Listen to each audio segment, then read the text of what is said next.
Aquí pegado a la compu.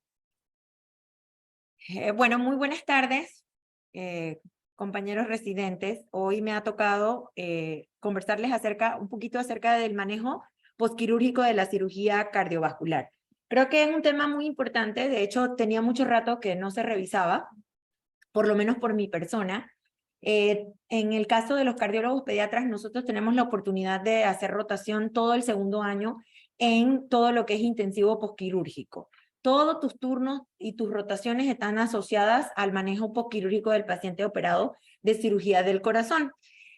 Además de esto, hay una especialidad en cuidados intensivos cardiovasculares posquirúrgicos pediátricos, que es un año de duración para aquellos intensivistas que pues se dedican solamente al manejo del paciente postoperado del corazón pediátrico. Y creo que es muy bonito, pero debe ser muy estresante, ¿verdad? A manera de introducción, tenemos que saber que los pacientes pediátricos en el postoperatorio de cirugía cardiovascular son críticos y hemodinámicamente inestables. Todos salen con tubos pleurales, sonda Foley, marcapasos permanentes, monitoreo continuo y algunas otras cosas más dependiendo del tipo de cirugía que se le practicó. El cuidado intensivo cardiovascular pediátrico continúa evolucionando hacia una reducción importante en la morbimortalidad en el pre- y postoperatorio de las cardiopatías congénitas y hacia una disminución de las secuelas a largo plazo después de las correcciones, especialmente de las cardiopatías complejas. La mejoría en estos resultados en gran parte se debe al trabajo de un equipo integral que está comprendido por anestesia cardiovascular, cirugía cardiovascular, cardiología clínica e intervencionista, enfermería cardiovascular, cuidado intensivo y las otras subespecialidades. La mejor monitorización e interpretación de los resultados ha redundado en la disminución de la morbimortalidad, especialmente una disminución progresiva en las lesiones neurológicas en neonatos. Cabe recalcar que uno de los miedos o de las inseguridades constantes en los estudios de las cardiopatías congénitas es poder contestar cuándo es el momento apropiado de corregir una cardiopatía congénita en un neonato. Cada vez más se afianzan más los conocimientos para hacer un diagnóstico prenatal y prepararte para una cirugía correctiva en menos de 48 horas de vida. Los objetivos de esta charla es comentarles cuáles son las cosas que como médicos pediatras que trabajan en una institución que esté cerca, en el caso de nosotros aquí en Chiriquí, pues los pacientes, si llegan a ser operados, somos nosotros los que lo vamos a tener que vigilar. Y a pesar de que el equipo que mencioné se escucha muy bonito, pues nosotros no necesariamente contamos con ese equipo completo. Por lo tanto, el pediatra general de nuestra institución tiene una alta preparación en los intensivos neonatales y el intensivo pediátrico. Y yo creo que esto viene a integrar ese conocimiento y tratar de todo lo que ustedes están practicando en sus turnos, en sus estudios y en las diferentes especialidades, tratar de que se den cuenta que todo ese conocimiento se va a tener que usar para la dinámica de un paciente operado del corazón. Entonces, como objetivos vamos a discutir un poco acerca de la disfunción miocárdica posquirúrgica. ¿Cuál es otra de las cosas que vamos a encontrar? La hipertensión pulmonar. Tenemos que preocuparnos por una neuroprotección. Definitivamente, después de cada cirugía, una de las complicaciones va a ser un sangrado postoperatorio, la falla renal y qué es lo que nosotros vamos a monitorizar para darnos cuenta que tenemos frente a nosotros. Entonces, en cuanto a la disfunción miocárdica, sabemos que los investigadores enfocan sus esfuerzos en entender el síndrome de bajo gasto perioperatorio, que es responsable de la morbilidad hasta el 50% de las operaciones. ¿Qué yo entiendo como cardióloga por ese síndrome de bajo gasto? Miren, tienen que imaginarse que el corazón está agotado. Es como si tú estaba trabajando con una malformación durante los 9 meses u 8 meses de embarazo de la mamá. Él se trató de acoplar a su malformación para hacer lo mejor que podía y poder reproducir o darle crecimiento al feto. Ya pasaron esos 9 meses y ahora tiene que nacer. Ese corazón tiene de manera abrupta que acoplarse a un estrés que es inducido por nacer y cambiar completamente su circulación. Entonces, hoy sabemos que no importa cuánto lo tratemos de cuidar, ese corazón va a salir aturdido de esa cirugía. ¿Y por qué? ¿Y por qué uso ese término? Ese término hay que buscarlo y lo tienen que leer porque existe el aturdimiento miocárdico. Él sale así porque usted lo paralizó y él es un órgano dinámico. Él no debe detenerse. El único concepto que teníamos previo a una cirugía con circulación extracorpórea era que el corazón, cuando se detenía, estabas muerto. Entonces ahora hemos utilizado ese detenimiento del corazón para poder repararlo. Pero inmediatamente después de esa cirugía correctiva o paliativa, ese corazón tiene que empezar a funcionar. Él no va a guardar reposo. Y por esto es que no importa lo que usted haga, el corazón no va a salir al 100% después de una cirugía a corazón abierto con circulación extracorpórea. Entonces, definitivamente esa va a ser nuestra mayor complicación, pero realmente nosotros ya no la vemos como una complicación, la vemos como la recuperación normal que debe sufrir el corazón después de ser operado. El empleo de scores de severidad de bajo gasto cardíaco y el score de inotrópico han mostrado una buena correlación con la morbilidad que sufren estos pacientes. Esto ha permitido tomar decisiones de manejo más temprano. En la figura que tenemos al lado, trato de recordarle algo que es la fisiología normal del corazón. Entonces, si estamos hablando de un síndrome de bajo gasto, entonces tenemos que tomar en cuenta que en pediatría, pues nuestro gasto cardíaco va a estar dependiente de la frecuencia cardíaca y del volumen que cada latido expulsa. Entonces, adivinen qué, la frecuencia no es generalmente, si no lesionamos el nodo sinusal en la cirugía o no lo tocamos, la frecuencia cardíaca del niño va a salir recuperada. Lo que se va a ver comprometido va a ser su volumen latido, porque ese corazón está aturdido y su contracción no es completamente efectiva. Entonces, al revés, va a salir taquicárdico, porque quiere reponer por ese volumen latido disminuido. Entonces, tenemos que recordar que el volumen latido, entonces, depende de la precarga multiplicado por la contractilidad dividido entre la resistencia vascular sistémica, que también se opone a la expulsión del volumen latido. Entonces, ¿qué nosotros tenemos que hacer? No olvidarnos de esta figurita, porque definitivamente es donde nosotros podemos actuar. Usted puede modificar la frecuencia cardíaca. Usted no puede modificar el volumen latido, pero usted sí puede manipular su frecuencia cardíaca. Usted puede manipular la precarga con volumen. Usted puede manipular un poco la contractilidad. Para eso están los inotrópicos, ¿verdad? Y también puede manipular la resistencia vascular sistémica con medicamentos que la disminuyan o con medicamentos que la aumenten, dependiendo de lo que usted requiere en ese momento. Entonces, el corazón neonatal tiene una menor inervación simpática comparada con el corazón maduro de un recién nacido. O sea, de un niño ya más grande, pues después de los 6 años. Esto disminuye la respuesta a las catecolaminas y aumentando el riesgo de la toxicidad de las mismas, al haber una menor recaptación postsináptica. Tendemos a subir las dosis por arriba de los 20 microgramos, 15 microgramos, porque pensamos que así vamos a tener una mejor respuesta, pero realmente es que ya no tienes receptores. Y esto hay que no olvidarlo. El corazón neonatal estresado es aquel que ha tenido algún grado de hipoxia por su propia cardiopatía congénita cianosante o eventos adversos perioperatorios que llevan a la hipoxia. Tienen pobre tolerancia a eventos isquémicos y está en alto riesgo de desarrollar disfunción miocárdica aguda en el postoperatorio cardíaco. Hay varios factores que pueden desencadenar la disfunción miocárdica postquirúrgica. Que le haya quedado, tú lo tratas de reparar, pero queda un defecto residual, una estenosis pulmonar que no pudiste abrir completamente, una CIB que dejó un huequito, una coartación de la aorta que la reparaste ahí medio, pero quedó con cierta estrechez.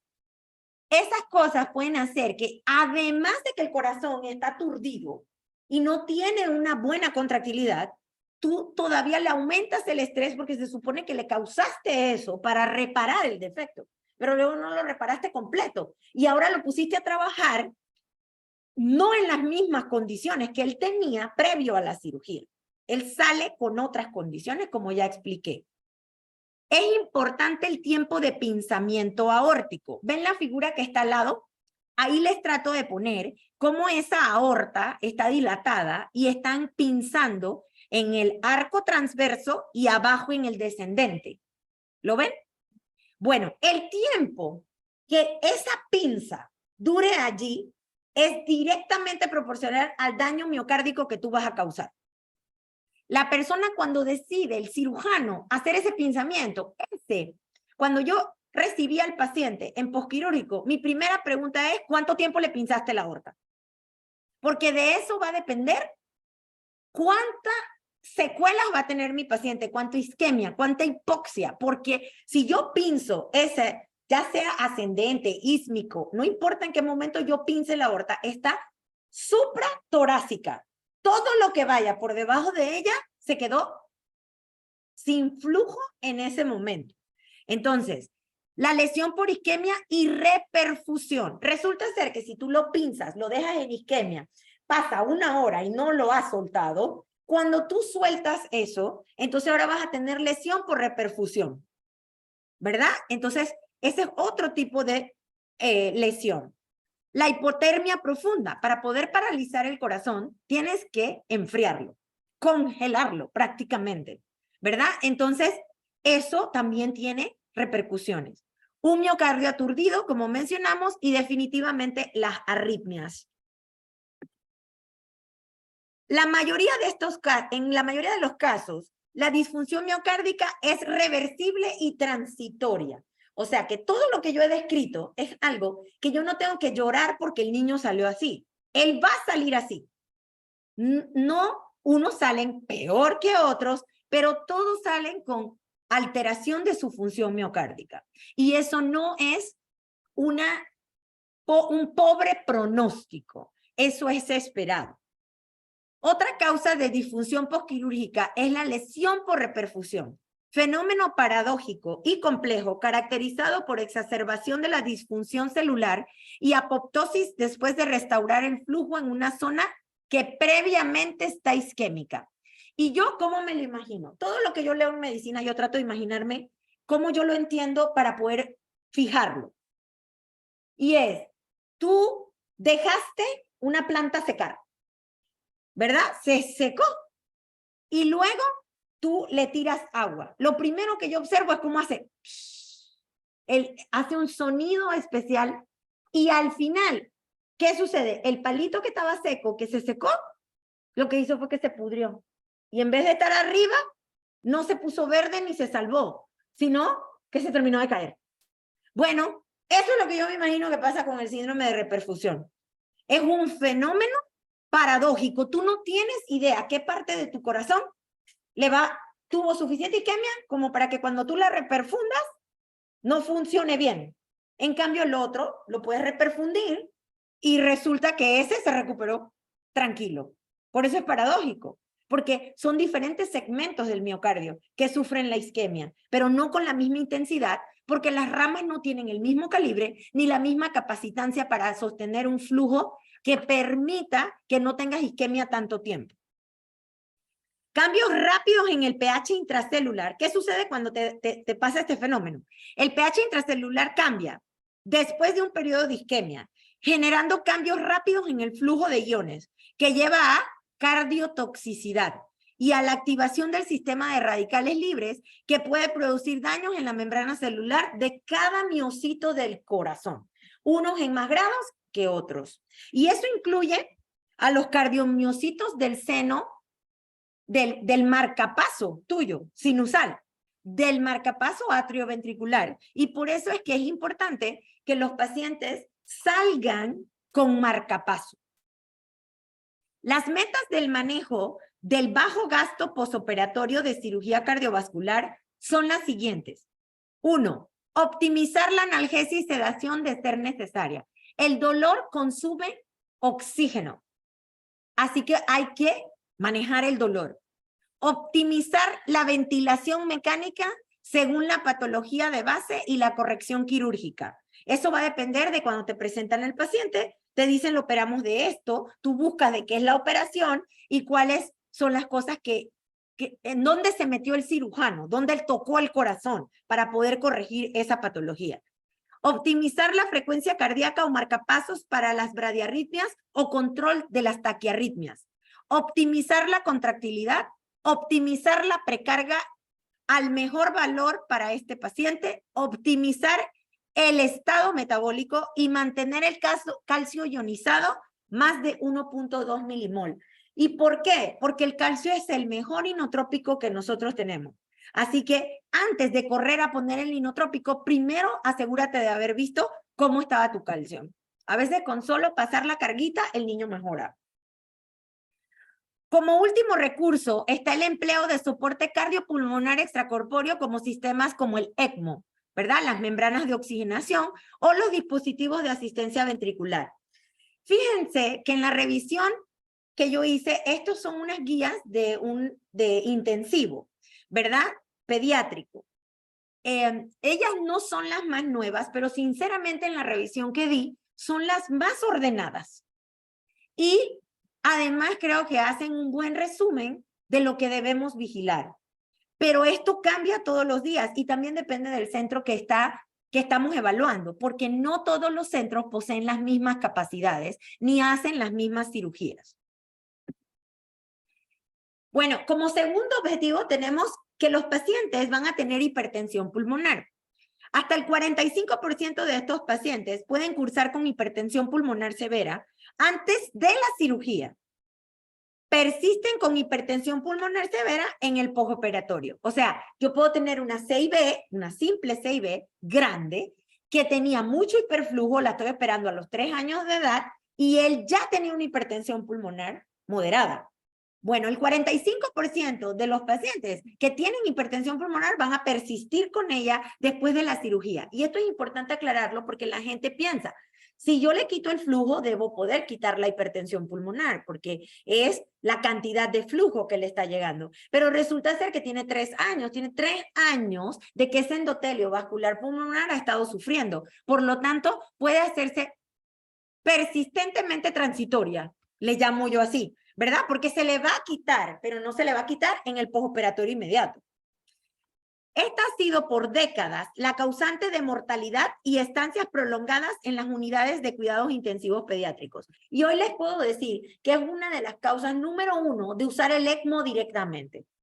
O sea, que no espera salir del postoperatorio para que te haga la falla cardíaca derecha, para que no responda al medicamento, y muchas veces el caso es presentado y previo al plan quirúrgico se dice, este paciente no lo vamos a exponer, va a ir a ECMO 48 horas, ¿verdad?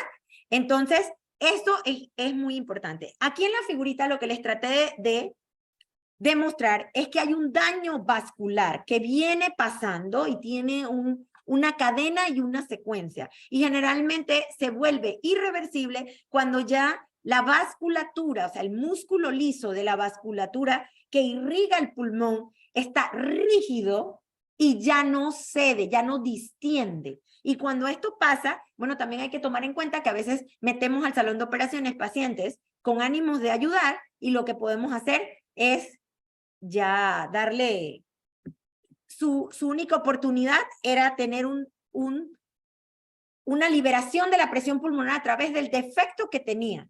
Y nosotros lo cerramos y lo que causamos es una tragedia catastrófica. Entonces, esto cada vez pasa menos por las evaluaciones preoperatorias que se hacen con más cuidado. Entonces, ¿cómo vamos a tratar? ¿Qué herramientas tienen en la unidad de terapia intensiva para tratar la hipertensión pulmonar?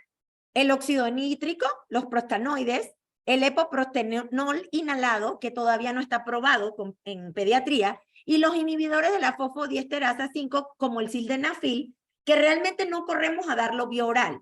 Esto generalmente tiene sus indicaciones como respuesta incompleta a los pacientes que están usando óxido nítrico, para evitar la respuesta de rebote al suspender el óxido nítrico, limitación en el empleo de óxido nítrico por la metahemoglobinemia, potencial incremento del riesgo de sangrado. Cuando tienes estos elementos, tú vas a introducir el sildenafil porque estás tratando de que reemplace al arma número 1 que se tiene actualmente para la hipertensión pulmonar, que es el óxido nítrico. Es el único vasodilatador pulmonar selectivo aprobado por la FDA con indicación de manejo de hipertensión pulmonar en el recién nacido a término. O sea, que los otros, en sildenafil, ¿en quién los usamos?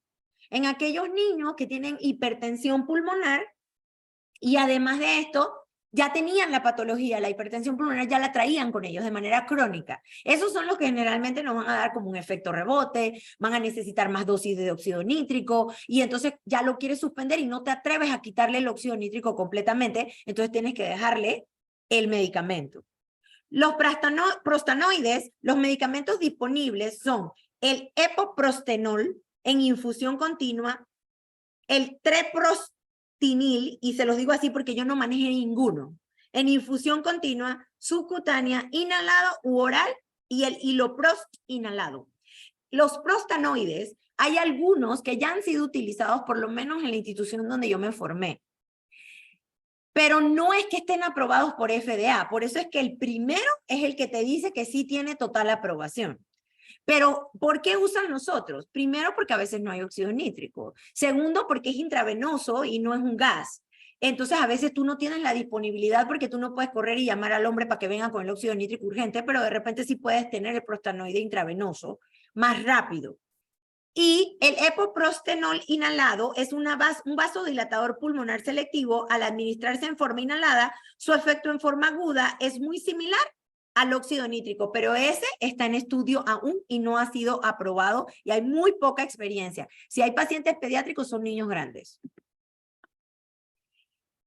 El siguiente objetivo es la neuroprotección. Actualmente ustedes tienen que saber que yo como cardióloga clínica tengo el compromiso de que si yo estoy enviando un niño para una cirugía con circulación extracorpórea y yo evalúo como pediatra, y he ahí la importancia de ser pediatra, y yo evalúo que ese niño tiene retraso solo o psicomotor previo a su cirugía, yo estoy obligada a hacerle una evaluación psicológica y hacer constar en el expediente que el paciente ya tenía una discapacidad limítrofe, severa, moderada, lo tengo que diagnosticar y lo tengo que enviar diagnosticado. ¿Por qué? Porque al ser sometido a una circulación externa, los daños en el pasado que han sufrido los pacientes a nivel cerebral fueron bien marcados. Y el niño sano,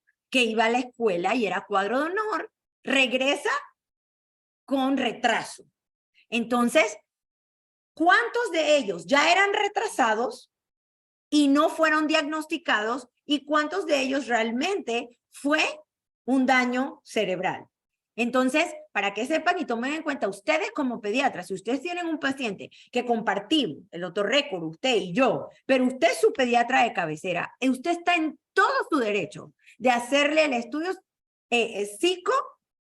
pedagógico que usted le tenga que hacer para valorar coeficiente intelectual, para evaluar su capacidad, y me ayudaría muchísimo porque eso toma tiempo.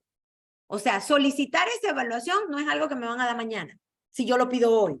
Entonces, a veces uno sabe que el niño tiene una 6A, una 6B, que va a ir a una operación a corazón abierto y tuvo 6 años para hacerle la evaluación y llega sin ella.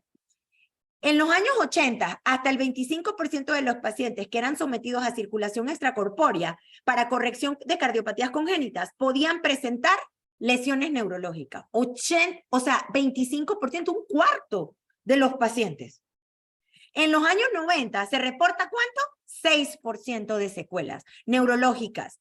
O sea que disminuimos en 10 años un montón. ¿Y por qué? Porque empezamos, fue una combinación. una mejor monitorización, pero también empezamos a hacer diagnósticos. Recuerden que los pacientes con cardiopatías están asociados a cromosomopatías, a pacientes con otros síndromes genéticos que a veces cursan con discapacidad. Entonces resulta ser que tú tienes un niño de 3 años que no le has hecho ninguna evaluación porque todavía no va a la escuela, nadie se ha dado cuenta que está discapacitado. Y aquí, principalmente, puedo hablar de Chiriquí. Las mamás tienen serios problemas con esta situación. Tienen negación. O sea, no lee, pero él es normal, ¿verdad? Y tiene 7 años.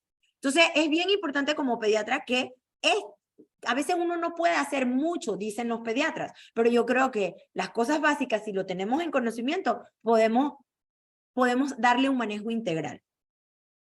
El uso de esteroides. Bueno, esto es contradictorio, porque esto no está en ningún libro totalmente aprobado, pero créanme que lo han utilizado. Un montón de centros le ponen esteroides preoperatorios que han demostrado que disminuye la respuesta inflamatoria post-perfusión. Lo que hablamos, eso que es de manera aguda que se puede presentar. Bueno, no lo han usado solo para protección cerebral.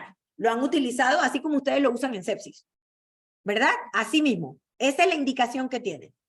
Medicamentos que actúan por alteración de la transmisión sináptica gamma-aminobutirato tipo A, los GABA, como las benzodiazepinas, el propofol, el hidrato de clorar y receptores del N-metil de aspartato, glutamato, como la ketamina, pueden interferir con el desarrollo cerebral normal. Paréntesis, o sea, no, ustedes no estaban, pero hubo casos de anestesia que hicieron, por ejemplo, falla hepática, que estaban asociados a anestésicos. Bueno, nosotros le podemos decir que a nosotros no nos gustan estos anestésicos en nuestros pacientes, ¿verdad? Entonces, a eso hay que conversarlo con el anestesiólogo, si el anestesiólogo no es cardiovascular, porque si es cardiovascular, él sabe esto. La eritropoyetina y el factor inducible de hipoxia son potentes agentes neuroprotectores que bloquean la neurotoxicidad excitatoria, pero no están comprobados, todavía requieren estudios. Esos están en estudios. El sangrado postoperatorio. En todas las cirugías tú siempre tienes que vigilar por sangrado, ¿verdad? No importa qué tan pequeña sea, esa es una de las cosas que tú tienes que vigilar. El 5% de los pacientes que son sometidos a corrección de cardiopatía presentan sangrado postquirúrgico significativo y entre 40 al 80% pueden presentar fibrolisis. Miren, cuando a mí me tocó, ahora hay más métodos, pero cuando a mí me tocó, ya yo sabía que cuando el paciente me venía saliendo de una transposición de grandes arterias, neonato chiquito, yo tenía que tener cruzados sangre, plasma, plaquetas, porque si yo requería volumen, yo no iba a pasar un lactato ni una solución salina, yo iba a pasar plasma, ¿verdad? Porque requiero volumen, pero ¿para qué voy a diluir el paciente que ya viene sometido al alto estrés que es sometido? Yo tengo que regresarle sus componentes que han sido pasados por un montón de mangueras, donde hubo un montón de lisis de diferentes células en ese movimiento que no es un vaso sanguíneo, ¿verdad? Se lo regresé al cuerpo y entonces cuando viene le voy a poner solución salina. No es que no la pueda manejar, sino que por concepto nosotros usamos hemoderivados. Pero actualmente se han encontrado efectos adversos con respecto a esas transfusiones a ciegas que uno hace volumen de glóbulos rojos, volumen de plasma, y existen mejores métodos para saber qué tienes que transfundir. Ahora, ¿qué es lo que necesita mi paciente? En los neonatos, la presencia de sangrado es mayor, probablemente secundaria a una disminución de factores de coagulación por hemodilución y por disminución de la producción. Basado en este concepto, por eso es que un transpuesto es un neonato. Entonces, ¿qué le pasamos? Plasma, glóbulos rojos, plaquetas. No le pasamos volumen de expansores de volumen, no. La falla renal. La frecuencia reportada es de 11.5% con mortalidad cuando se requiere de terapia de reemplazo renal hasta el 20%. O sea, cuando usted tiene una falla renal y tiene que llegar, porque no todas las fallas renales tienen que llegar a un reemplazo de diálisis, ¿verdad? Pero si usted tiene una falla renal, se complica en 11.5%. Pero si usted tiene que llegar hasta que le tengan que dializar, entonces usted se puede morir hasta en un 20%. O sea, de cada 10 pacientes, 2 se mueren por esto. Entre más pequeño sea el niño, mayor complejidad de la corrección y mayor tiempo de bomba, mayor va a ser el riesgo. La elevación de la creatinina sérica se presenta después de las primeras 48 horas, o sea que ocurre 2 días después del bypass cardiopulmonar. Entonces, y además de esto, el uso rutinario de diuréticos en el postoperatorio me puede enmascarar la falla renal, porque yo lo pongo a orinar y realmente él no hubiera respondido si yo no le hubiera puesto el diurético, pero como yo no se lo puse porque no orinaba, yo se lo puse porque le estoy pasando volumen. Y como le estoy pasando volumen, le pongo diurético. Y a veces la falla renal pasa desapercibida.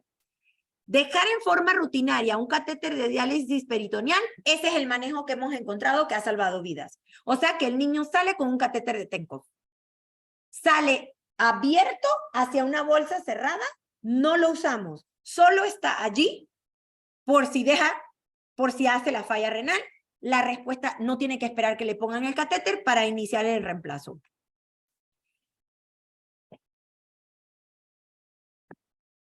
El sangrado postoperatorio. Miren, esta me gustó porque actualmente una forma actual de monitorizar los defectos de coagulación en el pre y postoperatorio es empleando la tromboelastografía. Aunque sus valores normales no están estandarizados en el niño, nos copiamos.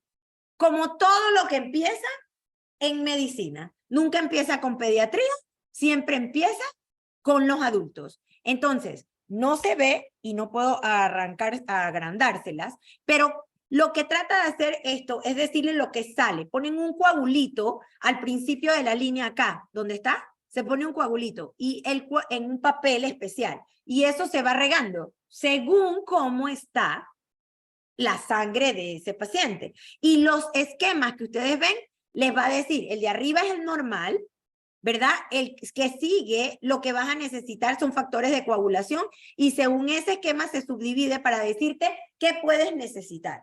El otro está deficiente de fibrina y por acá, por ejemplo, tienes hipercoagulación.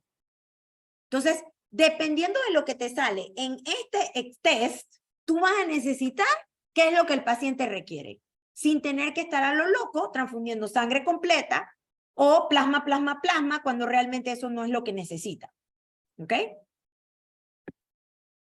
Y en la monitorización, que es lo que a nosotros siempre nos dice, ¿qué le tengo que vigilar, verdad? ¿Qué es lo que yo tengo que hacer para cumplir con el paciente y que no sea mi responsabilidad no haberme dado cuenta? Bueno, aquí les tengo que comentar que definitivamente no es que hemos dejado de lado los signos vitales. La saturación, la frecuencia cardíaca, la diuresis, no es que se ha dejado de lado. Pero los estudios han demostrado que la valoración de estos parámetros con información obtenida del examen físico, frecuencia cardíaca, gasto urinario, dan resultados que pueden ser muy diferentes a los reales del paciente. Quizás esto lo tengo que combinar con las charlas que han escuchado al doctor Récor hablar, que requieres a veces estudios más concretos y de imagen para poder darte cuenta si de verdad lo que tú estás pensando, el origen de esa alteración de esos signos vitales viene de donde tú estás pensando. Y yo creo que aquí la importancia es, como cardióloga, es que se nos olvida que para el gasto cardíaco es tan importante la poscarga como la precarga. Entonces, tú no puedes trabajar sobre la precarga y olvidarte de la poscarga. Entonces, yo creo que cuando una persona ve que el paciente está hipotenso, piensa, precarga, ¿verdad? Pero, ¿y por qué no piensa precarga y poscarga? Un poquito de cada una, voy lento y voy a ver qué pasa, para ver cuál es la respuesta. No, no actuamos de esa manera. Y no los culpo a ustedes porque yo creo que así me enseñaron a mí.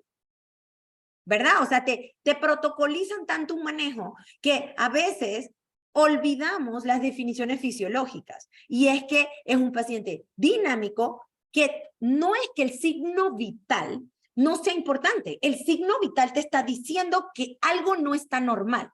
Lo que yo creo que está mal es pensar que la manera en que tú la vas a corregir es la manera de corregirlo. Eso es lo que está mal. Yo necesito frecuencia, voy a darle cronotrópico. Y esa es mi mente. Yo necesito fracción de eyección, voy a darle inotrópico. Entonces, pero ¿y cómo tú no sabes que necesitas frecuencia, inotrópico, volumen? O sea, necesitas todo. Porque finalmente tú quieres mejorar el gasto. Y el gasto fue todo el esquema que pusimos al principio. Sin contar que dentro de cada uno de ellos, contractilidad, está la distensibilidad muscular. Ley de Frank Starling, ¿verdad? O sea que ahí viene otro pedazo que te tienes que saber también. Y que eso también tiene modificaciones y factores que lo alteran. Entonces, cuando tú tienes un paciente tan complejo como alguien que viene operado del corazón, tú no puedes solo pensar, ay, necesito mejorar la poscarga, ay, necesito ahora inotrópico. No, yo creo que es todo en conjunto y por eso es que los parámetros clínicos no estaban dando los resultados, pero no porque el parámetro está mal. Él está diciendo, tú eres normal de aquí a aquí y te lo pasaste, no estoy normal. Pero lo que no te está diciendo es que tienes que hacer, ¿verdad? Entonces, debido a esto, en los niños, esto también tiene que ver, en los niños ventilados se ha demostrado que no hay ninguna correlación entre el gasto cardíaco y la resistencia vascular periférica estimada basada en la valoración de amplitud de pulsos, llenados capilares, diferencia de temperatura central y periférica y la obtenida por una medición directa. O sea, que tú tienes un niño frío en las extremidades y tú dices, debe tener bajo gasto.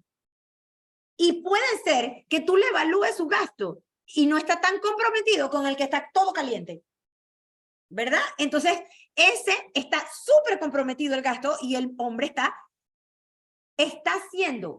aplicando sus parámetros fisiológicos para contrarrestar lo que le está pasando. Y probablemente logró el parámetro de la temperatura, pero no logró el parámetro de la contractilidad. Entonces, ¿cómo tú sabes qué logró cada uno? Tienes que hacer una evaluación más completa. Entonces, el empleo de la tecnología como la espectroscopía cercana infrarroja, NIRS, y la oximetría venosa son herramientas que dan información invaluable. O sea, que actualmente ahora vamos a tener un paciente que va a venir y le van a poner un monitor cerebral, así como se parece a un electroencefalograma, ¿verdad? Le ponen uno acá y le meten un catéter por acá por una pierna, ya sea femoral, radial, le meten eso y van a comparar la entrega y la captación de oxígeno. O sea, ¿qué porcentaje hay? La oximetría cerebral no invasiva utiliza la tecnología para medir la saturación de oxígeno en una pequeña región de los vasos cerebrales corticales. Refleja el 75% de volumen de oxigenación cerebral venosa y el 25% de volumen de oxigenación cerebral arterial. Es un método sencillo para identificar el límite inferior de la autorregulación, el punto por debajo del cual el flujo sanguíneo cerebral y la oxigenación tisular se hacen codependientes de la presión. Entonces, en la siguiente gráfica ustedes van a ver cuándo ustedes necesitan mejorar inotropismo, cuándo necesitan más oxígeno, según cómo te va saliendo el flujograma, que es lo que tienes allí. Con este tipo de monitorización, sí se ha venido a cambiar el pronóstico de los pacientes. Antes que, imagínense, con decirle que la fracción de eyección no da toda la respuesta. Porque la fracción de eyección no me dice que mi osito está lesionado. Ella me dice un promedio global del ventrículo izquierdo, pero no me habla qué pasa con la aurícula. No me habla qué pasa con el ventrículo derecho, ¿verdad? Entonces, no tengo toda la información con el eco. ¿Lo necesito? Sí, claro que sí. Es una de las maniobras técnicas que ayudan a la evaluación del paciente postquirúrgico. La otra es la oximetría venosa. Se basa en la medición de la saturación venosa mezclada para poder valorar la relación entre la entrega de oxígeno y el consumo de oxígeno, y así valorar qué tan adecuada es la oxigenación tisular. A medida que la entrega de oxígeno disminuye, la extracción de oxígeno aumenta. A medida que la tasa de extracción de oxígeno se acerca al 50%, el lactato sérico se eleva en la medida que la producción de lactato excede la excreción, lo cual determina el inicio del metabolismo anaeróbico y la tasa de extracción de oxígeno crítico. El lactato sérico comienza a elevarse antes de llegar a la tasa de extracción crítica. Entonces, imagínense lo que pasó antes de que el lactato se elevara. Ya no estaba entregando bien el oxígeno. Pero nosotros, o sea, cuando nosotros vemos el lactato es porque ya la mala entrega ocurrió, ¿verdad? Entonces, es cuando vemos el lactato, no, si el niño está, pero el lactato tiene 1. Está bien, ¿verdad? Entonces, si el lactato se eleva, entonces le pongo el inotrópico. No, hay que adelantarnos porque ya vimos que la isquemia tiene efectos sobre ese miocardio, ¿verdad? Entonces, sí tenemos que aprender que tenemos sistemas de monitorización que el anterior es un poco más costoso, ¿verdad? Pero prácticamente lo que ustedes hacen con un CoolCap, ¿verdad? Es eso, porque no se usa solo para cardio, se usa para cualquier cirugía grande, pediátrica, tú lo puedes manejar, porque finalmente es un manejo crítico del paciente que acaba de ser intervenido. Entonces, no es solo el cardiovascular. Entonces, todas estas maniobras se tienen que, yo le pregunto a ustedes, porque ya vamos para las conclusiones. Yo les preguntaría, todo lo que yo les acabo de decir no es algo que ustedes podrían esperar en una resección de intestino, ¿verdad? Que le quitaron el 30% del intestino al niño, ahí lo tuvieron como 3, 4 horas anestesiado, dormido, con relajante muscular, que ya vimos que los anestésicos también influyen sobre eso. El anestésico no va a golpear solo el área que tú estás operando, él es sistémico, ¿verdad? Entonces, estos cuidados postoperatorios quirúrgicos cardiovasculares no son solo para el paciente operado del corazón.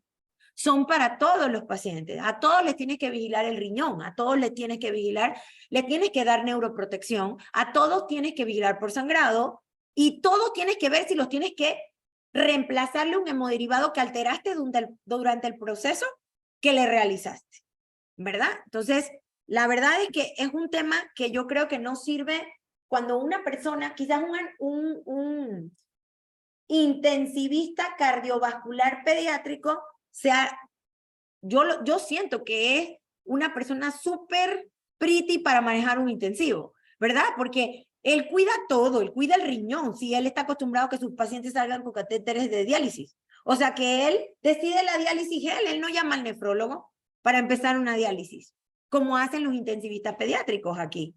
Ellos comienzan su diálisis, ellos llaman, sí, nos consultan, pero al final, ¿quién toma la decisión? Si a cargo de quién está el paciente, ¿verdad? Entonces, ¿por qué dejo las conclusiones en blanco? Bueno, porque la tarea de esta charla es que ustedes me hagan las conclusiones de la charla con la diapositiva que está allí, ¿verdad? Entonces, esa es la tarea que me tienen que entregar de mi charla para mañana. ¿Ok? Muchísimas gracias.